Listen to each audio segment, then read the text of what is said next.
जय हिंद। जय हिंद। जय हिंद। मंच पर विराजमान पश्चिम बंगाल के राज्यपाल श्रीमान जगदीप धनखड़ जी, पश्चिम बंगाल की मुख्यमंत्री बहन ममता बनर्जी जी, मंत्रिमंडल में मेरे सहयोगी श्री प्रहलाद पटेल, श्री बाबुल सुप्रियो जी, नेताजी सुभाष बोस के निकट संबंधीजन, भारत का गौरव बढ़ाने वाली आजाद हिंद फौज के जांबाज सदस्य, उनके परिजन, यहां उपस्थित कला और साहित्य जगत के दिग्गज और बंगाल की इस महान धरती के मेरे भाई और बहनों, आज कोलकाता में आना मेरे लिए बहुत भावुक कर देने वाला क्षण है। बचपन से जब भी ये नाम सुना, नेताजी सुभाष चंद्र बोस, मैं किसी भी स्थिति में रहा, परिस्थिति में रहा, ये नाम कान में पड़ते ही एक नई ऊर्जा से भर गया। इतना विराट व्यक्तित्व की उनकी व्याख्या के लिए शब्द कम पड़ जाए। इतनी दूर की दृष्टि कि वहां तक देखने के लिए अनेकों जन्म लेने पड़ जाए। विकट से विकट परिस्थिति में भी इतना हौसला, इतना साहस कि दुनिया की बड़ी से बड़ी चुनौती ठहर न पाए। मैं आज नेताजी सुभाष चंद्र बोस के चरणों में अपना शीश झुकाता हूं, उन्हें नमन करता हूं और नमन करता हूं उस मां को, प्रभा देवी जी को, जिन्होंने नेताजी को जन्म दिया। आज उस पवित्र दिन को 125 वर्ष हो रहे हैं। 125 वर्ष पहले आज के ही दिन मां भारती की गोद में उस वीर सपूत ने जन्म लिया था, जिसने आजाद भारत के सपने को नई दिशा दी थी। आज के ही दिन गुलामी के अंधेरे में वो चेतना फूटी थी, जिसने दुनिया की सबसे बड़ी सत्ता के सामने खड़े होकर कहा था, मैं तुमसे आजादी मांगूंगा नहीं, आजादी छीन लूंगा। आज के दिन सिर्फ नेताजी सुभाष का जन्म ही नहीं हुआ था, बल्कि आज भारत के नए आत्मगौरव का जन्म हुआ था। भारत के नए सैन्य कौशल्य का जन्म हुआ था। मैं आज नेताजी की 125वीं जन्म जयंती पर कृतज्ञ राष्ट्र की तरफ से इस महापुरुष को कोटि कोटि प्रणाम करता हूं, उन्हें सैल्यूट करता हूं। साथियों, मैं आज बालक सुभाष को नेताजी बनाने वाली उनके जीवन को तप, त्याग और तितिक्षा से घड़ने वाली बंगाल की इस पुण्य भूमि को भी आदरपूर्वक नमन करता हूं। गुरुदेव श्री रविंद्रनाथ टैगोर, बंकिम चंद्र चट्टोपाध्याय, शरद चंद्र जैसे महापुरुषों ने इस पुण्य भूमि को राष्ट्र भक्ति की भावना से भरा है। स्वामी रामकृष्ण परमहंस, चैतन्य महाप्रभु, श्री अरबिंदो, मां शारदा, मां आनंदमयी, स्वामी विवेकानंद, श्री श्री ठाकुर अनुकूल चंद्र जैसे संतों ने इस पुण्य भूमि को वैराग्य, सेवा और आध्यात्म से अलौकिक बनाया है। ईश्वर चंद्र विद्यासागर, राजा राम मोहन राय, गुरुचंद ठाकुर, हरिश्चंद्र ठाकुर जैसे अनेक समाज सुधारक, सामाजिक सुधार के अग्रदूतों ने इस पुण्य भूमि से देश में नए सुधारों की नींव भरी है। जगदीश चंद्र बोस, पीसी रॉय, एसएन बोस, मेघनाथ शाह, अनगिनत वैज्ञानिकों ने उस पुण्य भूमि को ज्ञान विज्ञान से सींचा है। ये वही पुण्य भूमि है जिसने देश को उसका राष्ट्रगान भी दिया है और राष्ट्र गीत भी दिया है। इसी भूमि ने हमें देशबंधु चित्तरंजन दास, डॉक्टर श्यामा प्रसाद मुखर्जी और हम सभी के प्रिय भारत रत्न प्रणब मुखर्जी से साक्षात्कार कराया है। मैं इस भूमि के ऐसे लाखों लाख महान व्यक्तित्वों के चरणों में भी आज इस पवित्र दिन पर प्रणाम करता हूं।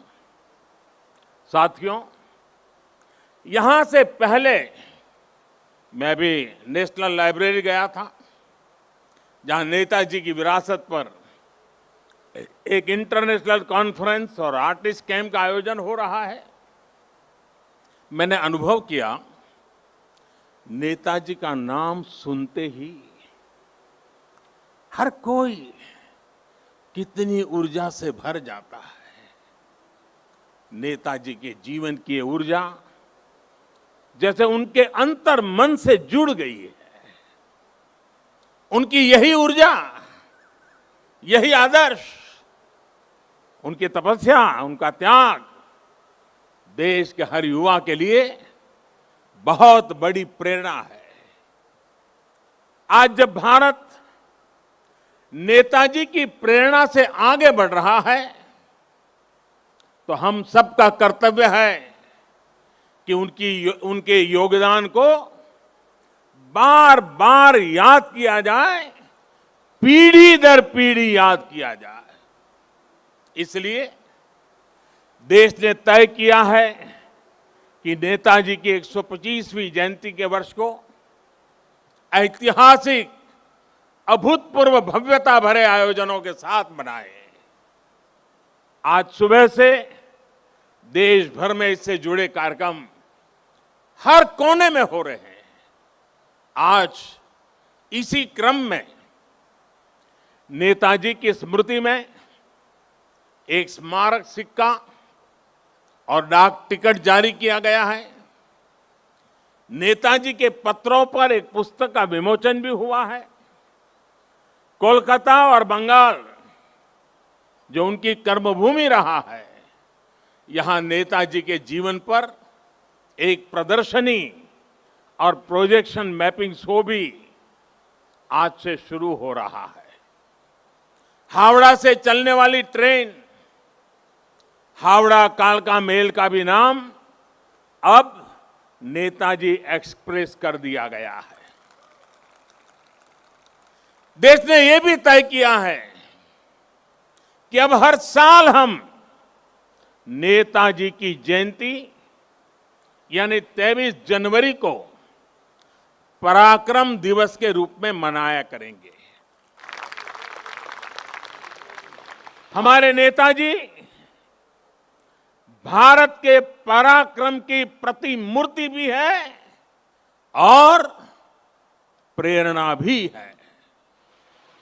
आज जब इस वर्ष देश अपनी आजादी के 75 वर्ष में प्रवेश करने वाला है, जब देश आत्मनिर्भर भारत के संकल्प के साथ आगे बढ़ रहा है, तब नेताजी का जीवन, उनका हर कार्य, उनका हर फैसला हम सभी के लिए बहुत बड़ी प्रेरणा है। उनके जैसे फौलादी इरादों वाले व्यक्तित्व के लिए असंभव कुछ भी नहीं था। उन्होंने विदेश में जाकर देश से बाहर रहने वाले भारतीयों की चेतना को झकझोरा। उन्होंने आजादी के लिए आजाद हिंद फौज को मजबूत किया। उन्होंने पूरे देश से हर जाति, पंथ, हर क्षेत्र के लोगों को देश का सैनिक बनाया। उस दौर में जब दुनिया महिलाओं के सामान्य अधिकारों पर ही चर्चा कर रही थी, नेताजी ने रानी झांसी रेजिमेंट बनाकर महिलाओं को अपने साथ जोड़ा। उन्होंने फौज के सैनिकों को आधुनिक युद्ध के लिए ट्रेनिंग दी। उन्हें देश के लिए जीने का जज्बा दिया, देश के लिए मरने का मकसद दिया। नेताजी ने कहा था, भारत डाक से रोकटो डाक दिए छे रोकतो के ओठो दांडाओ आमोदेर नोस्टो करार मतो सोमोय नोय।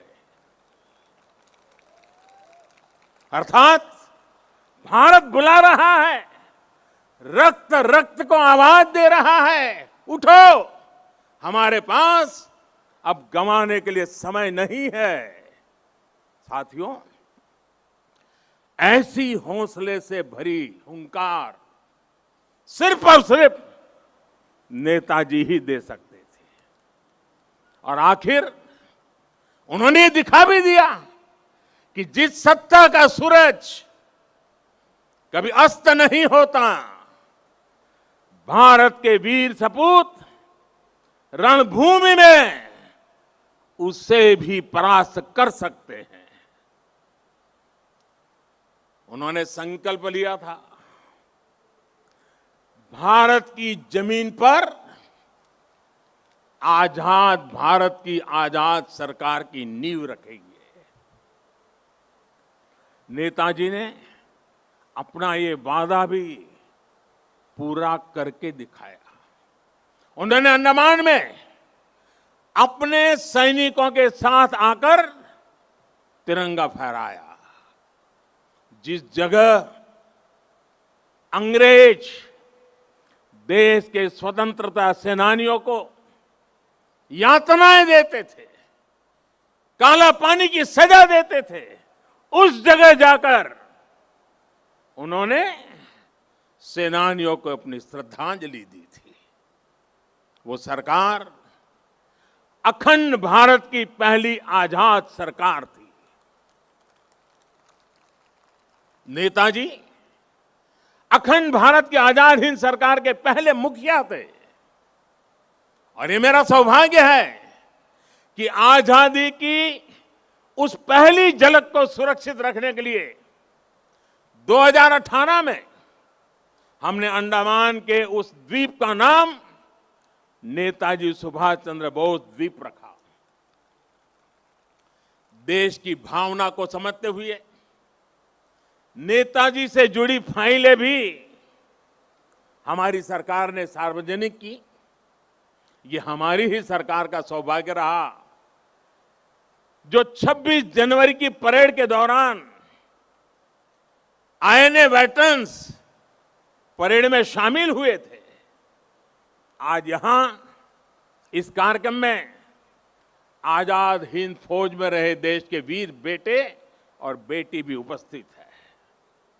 मैं आपको फिर से प्रणाम करता हूं और कब प्रणाम करते हुए कहीं कहूंगा कि देश सदा सर्वदा आपका कृतज्ञ रहेगा, कृतज्ञ है और हमेशा रहेगा।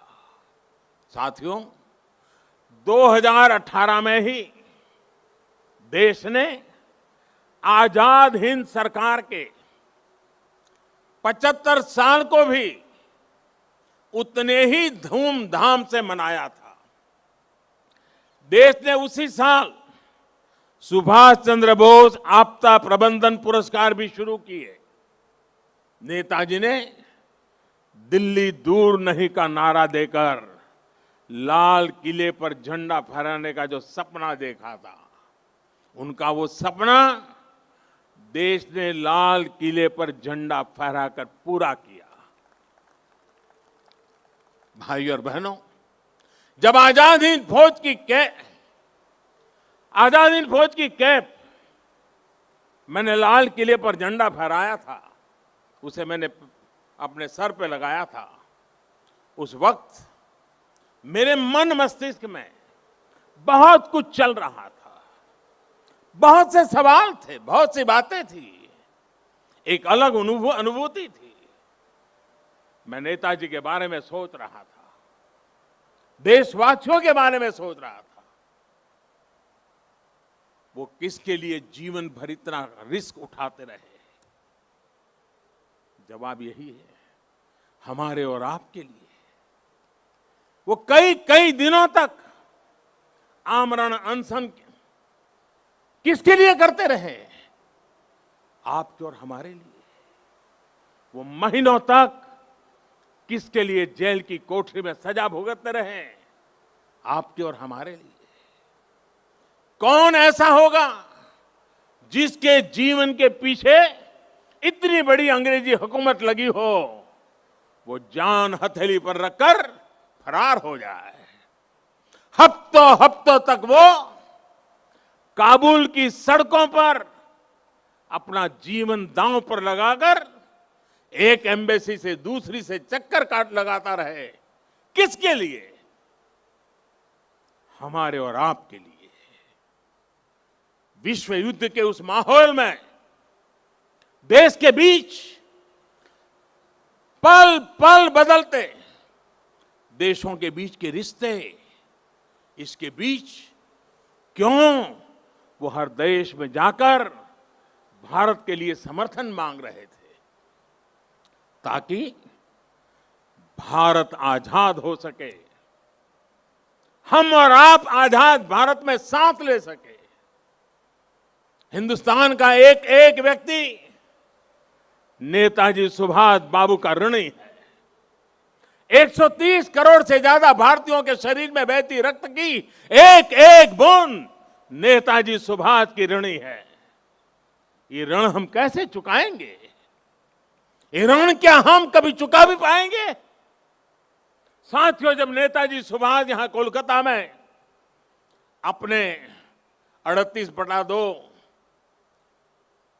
एल्गिन रोड के घर में कैद थे, जब उन्होंने भारत से निकलने का इरादा कर लिया था, तो उन्होंने अपने भतीजे शिशिर को बुलाकर कहा था, अमार एकता काज कोरते पारवेगा, अमार एकता काज कोरते पारवे, क्या मेरा एक काम कर सकते हो? इसके बाद शिशिर जी ने वो किया जो भारत की आजादी की सबसे बड़ी वजहों में से एक बना। नेताजी ये देख रहे थे कि विश्व युद्ध के माहौल में अंग्रेजी हुकूमत को अगर बाहर से चोट पहुंचाई जाए तो उसे दर्द सबसे ज्यादा होगा। वो भविष्य देख रहे थे कि जैसे जैसे विश्व युद्ध बढ़ेगा, वैसे वैसे अंग्रेजों की ताकत कम पड़ती जाएगी, भारत पर उनकी पकड़ कम पड़ती जाएगी। ये था उनका विजन। इतनी दूर देख रहे थे वो। मैं कहीं पढ़ रहा था कि इसी समय उन्होंने अपनी भतीजी इला को दक्षिणेश्वर मंदिर भी भेजा था कि मां का आशीर्वाद ले आओ। वो देश से तुरंत बाहर निकलना चाहते थे। देश के बाहर जो भारत समर्थक शक्तियां हैं उन्हें एकजुट करना चाहते थे। इसलिए उन्होंने युवा शिशिर से कहा था, अमार एकता काज कोरते पारबे, क्या मेरा एक काम कर सकते हो। साथियों, आज हर भारतीय अपने दिल पर हाथ रखे, नेताजी सुभाष बाबू को महसूस करे तो उसे फिर से ये सवाल सुनाई देगा, अमार एकता काज कोरते पारबे, क्या मेरा एक काम कर सकते हो। ये काम, ये काज, ये लक्ष्य आज भारत को आत्मनिर्भर बनाने का है। देश का जन जन, देश का हर क्षेत्र, देश का हर व्यक्ति इससे जुड़ा है। नेताजी ने कहा था, पुरुष अर्थो एवं उपकरण निजे राय विजय बा স্বাধীনতা আনতে পারে না। আমাদের অবশ্যই সেই উদ্দেশ্য সকিত থাকতে হবে যা আমাদের সাহসিক কাজ এবং वीर तपुरना शोषणे उद्बुद्ध करबे। यानी हमारे पास वो उद्देश्य और शक्ति होनी चाहिए जो हमें साहस और वीरतापूर्ण तरीके से शासन करने के लिए प्रेरित करे। आज हमारे पास उद्देश्य भी है, शक्ति भी है। आत्मनिर्भर भारत का हमारा लक्ष्य, हमारी आत्मशक्ति हमारे आत्मसंकल्प से पूरा होगा।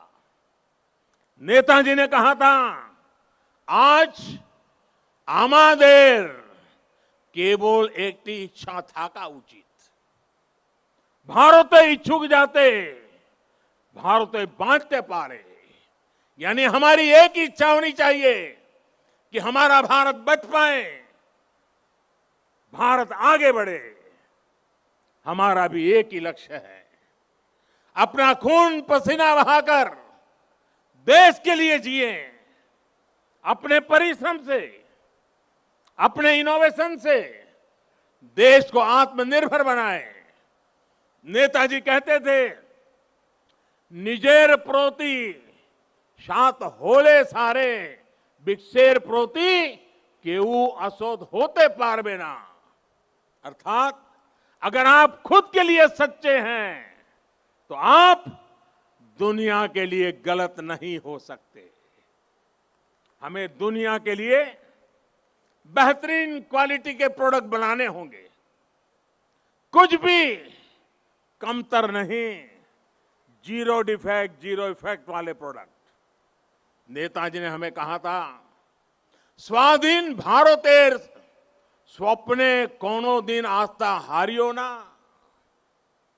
বিশ্বে এমন কোন শক্তি নেই যে ভারতों के पराधीनानंतर श्रृंखलाएं बेगे रखते समर्थ होवे। यानी आजाद भारत के सपने में कभी भरोसा मत खोइए। दुनिया में ऐसी कोई ताकत नहीं है जो भारत को बांध करके रख सके। वाकई दुनिया में ऐसी कोई ताकत नहीं है जो 130 करोड़ देशवासियों को, अपने भारत को आत्मनिर्भर भारत बनाने से रोक सके। साथियों, नेताजी सुभाष चंद्र बोस गरीबी को, अशिक्षा को, बीमारी को देश की सबसे बड़ी समस्याओं में गिनते थे। सुभाष बाबू कहते थे, आमादेर सबसे बड़ो जातीय समस्या होलो दारिद्र्य असी कखा रोग वैज्ञानिक उत्पादन जे समस्यार समाधान होवे केवल मात्र सामाजिक भावना चिंता द्वारा। अर्थात हमारी सबसे बड़ी समस्या गरीबी, अशिक्षा, बीमारी और वैज्ञानिक उत्पादन की कमी है। इन समस्याओं के समाधान के लिए समाज को मिलकर जुटना होगा, मिलकर प्रयास करना होगा। मुझे संतोष है कि आज देश पीड़ित, शोषित, वंचित को, अपने किसान को, देश की महिलाओं को सशक्त करने के लिए दिन रात एक कर रहा है। आज हर एक गरीब को मुफ्त इलाज की सुविधा के लिए स्वास्थ्य सुविधाएं मिल रही है। देश के किसानों को बीज से बाजार तक आधुनिक सुविधाएं दी जा रही हैं।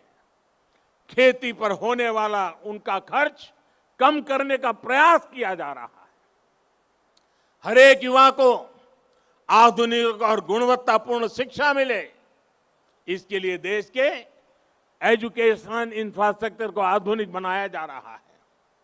बड़ी संख्या में देश भारत में एम्स, आईआईटीज और आईआईएम्स जैसे बड़े संस्थान खोले गए हैं।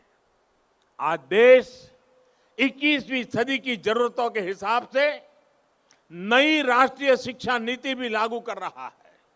साथियों, मैं कई बार सोचता हूं कि आज देश में जो बदलाव हो रहे हैं, जो नया भारत आकार ले रहा है, उसे देख नेताजी को कितनी संतुष्टि मिलती है। उन्हें कैसा लगता जब वो दुनिया की सबसे आधुनिक टेक्नोलॉजीज में अपने देश को आत्मनिर्भर बनता देखते।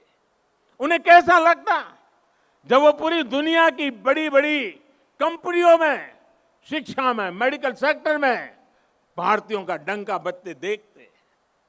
आज राफेल जैसे आधुनिक विमान भी भारत की सेना के पास हैं और तेजस जैसे अत्याधुनिक विमान भारत खुद भी बना रहा है।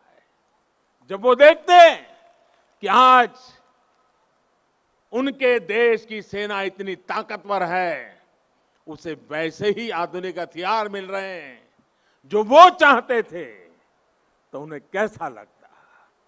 आज अगर नेताजी ये देखते कि उनका भारत इतनी बड़ी महामारी से, इतनी ताकत से लड़ा है, आज उनका भारत वैक्सीन जैसे आधुनिक वैज्ञानिक समाधान खुद तैयार कर रहा है, तो नेताजी क्या सोचते। जब वो देखते कि भारत वैक्सीन देकर दुनिया के दूसरे देशों की मदद भी कर रहा है, तो उन्हें कितना गर्व होता।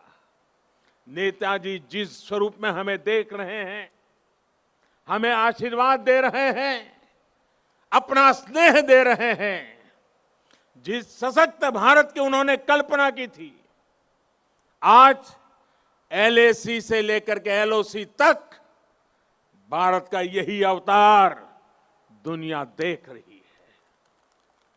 जहां कहीं से भी भारत की संप्रभुता को चुनौती देने की कोशिश की गई, भारत आज मुंह तोड़ जवाब दे रहा है। साथियों, नेताजी के बारे में बोलने के लिए इतना कुछ है कि बात करते करते रातों की रातों बीत जाए। नेताजी जैसे महान व्यक्तित्वों के जीवन से हम सबको और खासकर युवाओं को बहुत कुछ सीखने को मिलता है। लेकिन एक और बात जो मुझे बहुत प्रभावित करती है, वो है अपने लक्ष्य के लिए अनवरत प्रयास। विश्व युद्ध के समय पर जब साथी देश पराजय का सामना कर चुके थे, सरेंडर कर रहे थे, तब नेताजी ने अपने सहयोगियों को जो बात कही थी, उसका भाव यही था कि दूसरे देशों ने सरेंडर किया होगा, हमने नहीं। अपने संकल्पों को सिद्धि तक ले जाने की उनकी क्षमता अद्वितीय थी। वो अपने साथ भगवत गीता रखते थे, उनसे प्रेरणा पाते थे। अगर वो किसी काम के लिए एक बार आश्वस्त हो जाते थे तो उसे पूरा करने के लिए किसी भी सीमा तक प्रयास करते थे। उन्होंने हमें ये बात सिखाई है कि अगर कोई विचार बहुत सरल नहीं है, साधारण नहीं है, अगर इसमें कठिनाइयां भी है, तो भी कुछ नया करने से डरना नहीं चाहिए। अगर आप किसी चीज में भरोसा करते हैं तो आपको उसे प्रारंभ करने का साहस दिखाना ही चाहिए। एक बार को ये लग सकता है कि आप धारा के विपरीत बह रहे हैं, लेकिन अगर आपका लक्ष्य पवित्र है तो इसमें भी हिचकना नहीं चाहिए। उन्होंने ये करके दिखाया कि आप अगर अपने दूरगामी लक्ष्यों के लिए समर्पित है तो सफलता आपको मिलनी ही मिलनी है। साथियों, नेताजी सुभाष आत्मनिर्भर भारत के सपने के साथ ही सोनार बांग्ला की भी सबसे बड़ी प्रेरणा है।